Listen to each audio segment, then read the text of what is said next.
สวัสดีค่ะพ่อแม่พี่น้องสวัสดีFCทุกท่านเนาะค่ะกลับมาพบมาพอกับเจตาคือเก่ากันในทางช่อง YouTube แนวทางของลาวพัฒนาออกเด้อค่ะมื้อนี้พี่น้องลาวพัฒนาวันที่23เป็นวันศุกร์เนาะค่ะ2 ทุ่มครึ่งเห็นอยู่นี่ประวัติของดาดาพารวยคนสวยในช่องค่ะพี่น้องวันที่21ที่ผ่านมา685ลาวพัฒนาออก3ตัวบน9 6ล่างของดาดาพารวยคนสวยในช่องค่ะรูดไปวิ่งรูด2ตัวบ่เป็นยัง3ตัว4ตัวรูดไปดาดาพารวยคนสวยในช่องวันที่19ที่ผ่านมาเนาะพี่น้อง89ตรงบนของเพิ่นกอดข้อกันมาเนาะเลขทุกตัวเอามาวางเพื่อเป็นแนวทางค่ะโปรดใช้วิจารณญาณในการรับชมเป็นอย่างสูงเนาะ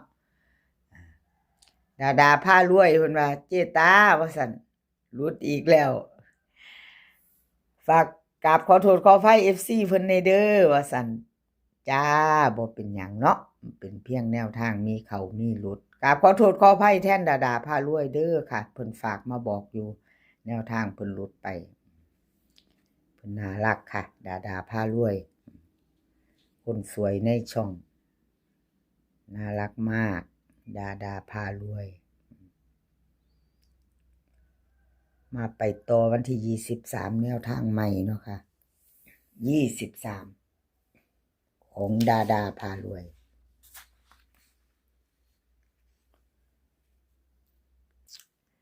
มาต่อกับดาพารวยคนสวยในช่องค่ะดาพารวยแนวทางของมันมือนี้พี่น้อง2 ทุ่มครึ่งเตรียมแคปหน้าจอค่ะ FC ของดาพารวยคนสวยในช่องเตรียมแคปหน้าจอค่ะไปต่อกับเพิ่นมือแรง2 ทุ่มครึ่งเป็นวันศุกร์ลาวพัฒนาออกเนาะวิ่งรูดค่ะเพิ่นให้มา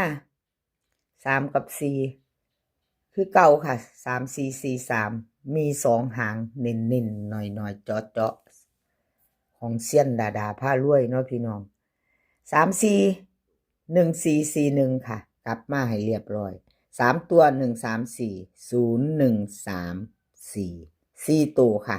4ตัวเพิ่นก็เคยแตกมาแล้วเนาะดาพารวยอะไรก็ไม่แน่นอนค่ะพี่น้องสำหรับแนวทางเนาะไปลุ้นต่อกันกับดาเอาคนสวยในช่องขามเล่าเด้อมือแรงขามโค้งไปเล่าเนาะเล่าพัฒนาข้ามโค้งเนาะดาคนสวยวิ่งรูดค่ะวิ่งรูดเพิ่นวงกลมให้ทั้งสอ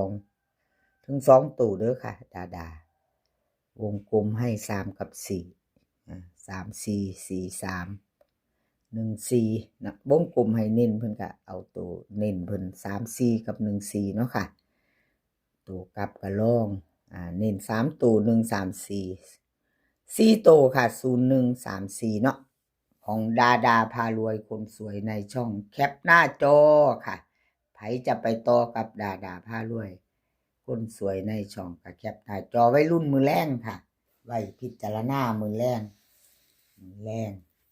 ลาวพัฒนาออกแคปไปของเพิ่นหน่อยเนาะพี่น้องหน่อย2หางสำหรับผู้มักหน่อยเนาะกับขอบุญขอบคุณดาพารวยคนสวยในช่องหลายๆเด้อค่ะที่ให้แนวทางมาวางทางช่องของเจตาอยู่ตลอดที่ให้ด้วยดีเสมอมาเนาะค่ะกับขอบพระคุณเป็นอย่างสูงค่ะคนสวยในช่องเอาไปต่อค่ะไปต่อเป็นของใครเลขรับน้ำสูงรับน้ำส้มเป็นจังไดเนาะวันที่21กราบขอโทษขออภัย FC เนาะค่ะกราบขอโทษขออภัย FC เลขรับน้ำส้มของเพิ่นหลุดไปเนาะค่ะวันที่21หลุดไปเนาะลาวพัฒนาออก685ค่ะ3ตัวบน96ล่างวิ่งรูดของรับน้ำส้ม2ตัวค่ะเบิ้นแล้วก็3ตัวค่ะรูดไปนี่ประวัติของเพิ่นเนาะพี่น้องประวัติที่ผ่านมาวันที่19เพิ่นผัดเข่าอยู่พี่น้องมาอยู่เนาะ2 งวดกับรูดงวด1 วิ่งรูด7แล้วก็77เบิ้ลล่างออก77เนาะค่ะวันที่19ที่ผ่านมา2งวดประวัติของเลขลับน้ำโสมให้ FC ได้เบิ่งเปรียบเทียบใส่กันค่ะเพื่อความมั่นใจผ่านแล้วผ่านเลยหลุดแล้วหลุดเลยเนาะค่ะหลุดแล้วหลุดเลยมาลุ้นโตใหม่ไปโตเลขลับน้ำโสมลาวพัฒนาวิ่งรูดเพิ่นให้มาค่ะ7กับ5 2ตัวค่ะ4หาง7 5 7 4 5 3 5 2เบิ้ล77กับ55ค่ะ3ตัว3หาง7 5 3 7 5 2 7 7 4ค่ะวิ่งรูดเด่นทอกันเด้อค่ะ7กับ5วงกลมให้2ตัวเพิ่นเด่นทอกันค่ะสายวิ่งสายรูดจับตามองถ้าชอบก็เตรียมจัดเนาะค่ะขัดก็ผ่านไปเนาะเน้น2หาง2ตัวค่ะ7 5กับ5 3ตัวเน้นหางเดียวค่ะ7 5 3ตัวหางเดียวค่ะเลขรับนำส่งกราบขอบคุญขอบคุณเลขรับนำส่งหลายๆค่ะที่ให้แนวทางมาวางทางช่องของเจตาเนาะกราบขอบพระคุณเป็นอย่างสูงค่ะกราบขอบพระคุณเป็นอย่างสูง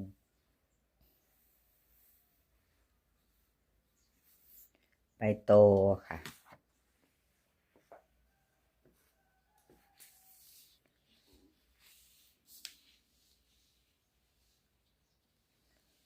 ไปโตสมใจวันที่21ที่ผ่านมาค่ะแนวทางของสมใจเล่าออก685ค่ะ3ตัวบน96ล่างสมใจวิ่งรูดเพิ่นแล้วก็2ตัวเนาะค่ะแล้วก็เบิ้ล3ตัวค่ะบ่เข้าหลุดไปกราบขอโทษขออภัย FC แท่นสมใจเนาะค่ะแนวทางเพิ่นหลุดไปเนาะ2งวดติดเลยพี่น้องหลุดหลุดแล้วหลุดเลยชัดเจนเนาะค่ะกราบขอโทษขออภัย FC หลายๆเนาะเอามาไปใหม่ไปต่อรุ่นใหม่มื้อนี้วันศุกร์แล้วค่ะ20:30วันใหม่ไปต่อกับสมใจเป็นวันศุกร์20:30เนาะค่ะFC ใครจะไปต่อกับเพิ่นก็เตรียมแคปหน้าจอไว้ลาวพัฒนาค่ะวิ่งรูดเพิ่นให้มา9กับ1 2ตัวค่ะ4หาง93 94 17 18เบิ้ลค่ะ9911 3ตัวค่ะ118 194 117ค่ะวิ่งรูดเพิ่นเด่นทอกันเด้อค่ะ FC เด่นเท่ากัน9กับ1งามอยู่นี่เนาะพี่น้องเนาะ9กับ1 2ตัวค่ะเพิ่นเน้น93กับ17ค่ะ2ตัว3ตัวนี่เพิ่น2หางค่ะเน้นให้118 117ค่ะสมใจไผจะไปต่อกับเพิ่นก็เตรียมแคปหน้าจอค่ะกราบขอบคุญขอบคุณสมใจหลายๆเด้อค่ะที่ให้แนวทางมาวางทางช่องของเจตาด้วยดีเสมอมาเนาะFC ผู้เพิ่นผ่านเข้ามาใหม่ก็บ่ทันกดติดตามเนาะค่ะพี่น้องถ้าชอบแนวทางเดียวกันลาวพัฒนาชอบแนวทางแล้วก็ชอบคลิปนี้เนาะพี่น้องชอบคลิปนี้ถ้าผ่านเข้ามาเห็นยังบ่ทันกดติดตามก็กดติดตามไว้ค่ะแล้วก็อย่าลืมกดกระดิ่งแจ้งเตือนไว้นำจะได้บ่พลาดคลิปใหม่ๆของเจตาเนาะแล้วก็ FC ค่ะ FC สำหรับผู้มักคำนวณแนวทางเนาะพี่น้องเจตาก็ยังบ่เคยว่าเคยเว้าอยู่ค่ะดูแล้วล่ะเคยเว้าไปอยู่ว่าคันผู้ใดมักคำนวณเนาะค่ะมักบางแนวทางมักแนวทางเดียวกันคือเจตานี่เนาะ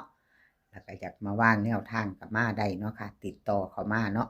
อันเจตาก็มีกลุ่มอยู่ค่ะแต่โดนแล้วล่ะเจตาบ่ได้บอก FC บ่ได้ประกาศเนาะบ่ได้ให้QR code ไปเข้ากลุ่มของเจตาพารวยเนาะค่ะก็ติดต่อมาค่ะไผมักไผชอบเนาะเอาที่เฮาชอบเฮามักถ้ามักคำนวณแนวทางอยากมาวางลองเบิ่งเนาะพี่น้องถ้าชอบว่าบ่ชอบก็ผ่านไปก็หลังไมค์มาได้เนาะพี่น้องเจตาพารวยถ้าคิดอยากจะวางแนวทางเนาะ วางแนวทางในช่องของเจตาค่ะคุยกันหลังไม่ได้ติดต่อมาได้เนาะค่ะถ้าชอบมาลองเบิ่งคลิปนี้ขอให้พี่น้องโชคดีค่ะขอให้โชคดีกับเล่าวพัฒนามือแรงมือนี้ก็ขอให้มีความสุขให้สุขภาพร่างกายแข็งแรงกันทุกคนค่ะเดินทางไปไสก็ขอให้ปลอดภัยเดินทางไปขอให้มีโชคกลับมาก็ขอให้มีชัยคลิปหน้าพ่อกันไหมค่ะคลิปนี้ก็สวัสดีค่ะ